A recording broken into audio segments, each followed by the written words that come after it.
Hamjambo na karibuni kwenye hiki kipindi cha tafakari. Leo katika mazungumzo yetu tutakuwa tukiangazia kauli ya Frantz Fanon katika kitabu chake maarufu kiitwacho Viumbe Waliolaaniwa. Na kabla ya kuangazia kauli hii, mwanzo tujiulize Frantz Fanon alikuwa nani? Frantz Fanon alikuwa mwanafalsafa wa siasa na vilevile alikuwa daktari wa magonjwa ya akili. Alizaliwa Martinique ambayo ilikuwa ni koloni ya Ufaransa mnamo 1925. Baada ya hapo alienda hadi Ufaransa akafanya masomo yake katika masuala ya magonjwa ya akili, na kutoka hapo alielekea Algeria ambapo alifanya kazi katika hospitali kwenye idara ya magonjwa ya akili. Mwishowe alijiuzulu na kujiunga na wapigania uhuru wa Algeria. Alifariki mwaka wa 1961 kutokana na saratani ya damu. Lakini baada ya kufariki kwake tunaendelea kumsoma leo kwa sababu ya vitabu vyake, mmojawapo ikiwa kitabu hiki Viumbe Waliolaaniwa, ama kwenye kimombo The Wretched of the Earth. Kwa hivyo tuendelee na mazungumzo yetu leo. Tunaangazia kauli yake katika ukurasa wa kwanza. Na anasema nini? Anasema kwamba ukombozi wa taifa, mwamko wa kitaifa, kurejeshea watu utaifa wao, Jumuiya ya Madola, hata likitumiwa jina gani au ukianzishwa mtindo gani mpya, kujikomboa na ukoloni kila mara ni tuko la mabavu. Kwa hivyo hapa Frantz Fanon anasema kujikomboa na ukoloni, tupende tusipende, kutakuwa na vurugu, kutakuwa na ghasia. Na ni kwa nini? Anaelezea pale chini. Ni kwa sababu kama anavyosema, ni dhahiri kwamba kujikomboa ambako lengo lake ni kubadili muundo wa dunia ni mpango wa vurugu halisi. Kwa hiyo anasema ya kwamba lazima kutakuwa na vurugu tunapojikomboa na ukoloni. Kwa nini? Kwa sababu tunataka kubadili muundo wa dunia. Na tuingie kidogo tufafanue. Tukisema ya kwamba tunataka kubadili muundo wa dunia, tunamaanisha nini? Anasema hapa juu kidogo, si jambo jingine ila tu ni ufukuzaji wa tabaka fulani ya watu kutoka kwenye nafasi walioshikilia na kuweka badala yao tabaka tofauti ya watu.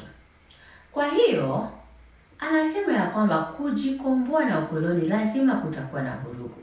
Kutakuwa na vurugu kwa sababu tunataka kubadili muundo wa dunia.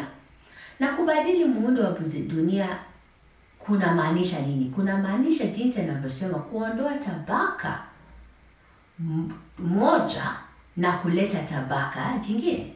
Na hapa tabaka tunazungumzia nani? Tunazungumzia mlowezi, tunazungumzia mkoloni. Kwa hivyo kubadili muundo huo kungemaanisha kuondoa mkoloni na badala yake kuweka Mwafrika. Na ndio maana kutakuwa na vurugu. Kutakuwa na vurugu kwa sababu mkoloni alikuja kwa njia ya kimabavu, alitumia ghasia ili kuhakikisha kwamba anaendelea kuwa mamlakani. Na kando na hayo, alikuwa amezoea kupora mali, alikuwa amezoea vitu vya berere, alikuwa amezoea kufanyisha Waafrika kazi ya utumwa. Kwa hiyo hangetoka hapo bila vurugu, kwa sababu kwa kuwa alikuwa amezoea vitu vya berere, basi haingekuwa rahisi kwake kujiondoa pale. Inamaanisha kwamba yeyote aliyetaka kuchukua nafasi hiyo, ambao sasa ni wenye nchi, lazima kungekuwa na vurugu. Na funzo hapa ni gani? Kwangu naona mafunzo mawili. Jambo la kwanza, lazima sisi katika enzi hii lazima tujitume katika maisha yetu. Nasema hivyo kwa nini? Nasema hivyo kwa sababu kuna watu walioelewa kauli hii ya Fanon. Walijua ya kwamba wanapoanza kupigania uhuru, uwezekano wa wao kufariki ulikuwa mkubwa, na ni wengi walifariki. Na licha ya kujua hilo, walidhamiria kwamba lazima watajitolea kupigania uhuru wetu. Walijua ya kwamba kuna uwezekano ya kwamba hawataona matunda ya juhudi zao, lakini walidhamiria kwamba vizazi vijavyo havingepitia yale waliopitia.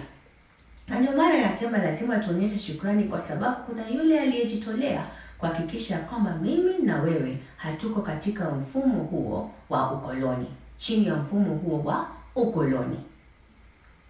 Na licha ya kuna wale waliopoteza maisha yao, lakini pia ni wengi waliopoteza mali yao, ardhi yao, mifugo yao, hasa ilipojulikana ya kwamba walikuwa katika mapinduzi.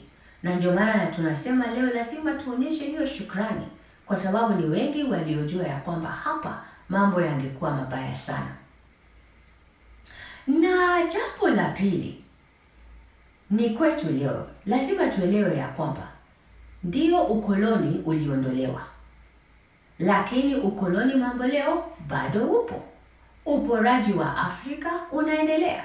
Na sasa mambo yanakuwa changamano, kwa sababu pia kuna Waafrika wanaoshirikiana na wakoloni kupora mali ya Afrika ama kuielekeza nje, kuielekeza magharibi.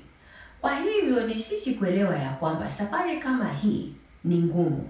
Ni ngumu kwa sababu ni ngumu, na kutakuwa na vurugu. Na kutakuwa na vurugu kwa sababu jinsi ambavyo Fanon anasema, unataka kubadili muundo wa dunia. Kuondoa ukoloni mambo leo ni kumaanisha kwamba unataka kuondoa mkoloni, unataka kuondoa pia vibaraka, na badala yake kuweka muundo mpya ambao unaweza kuhakikisha kwamba Afrika inaendelea jinsi inavyofaa kuendelea. Na kufanya hivyo lazima ieleweke ya kwamba kutakuwa na ghasia, kwa sababu walio hapo wamezoea kuwa hapo, walio hapo wamezoea kupora na kunyonya bara hili, na kwa hivyo kuwaondoa si jambo rahisi, kwa sababu si wao wenyewe watakaoshuka. Kwa hiyo hilo ni jambo tunalofaa kuzingatia hasa sasa, kwa sababu kama tulivyosema, safari haijaisha. Ukoloni mambo leo bado upo, na haya mawaidha ya Fanon ni muhimu sana kwetu kuzingatia. Kwa hiyo ni hayo kwa sasa, hadi wakati ujao, kwaherini.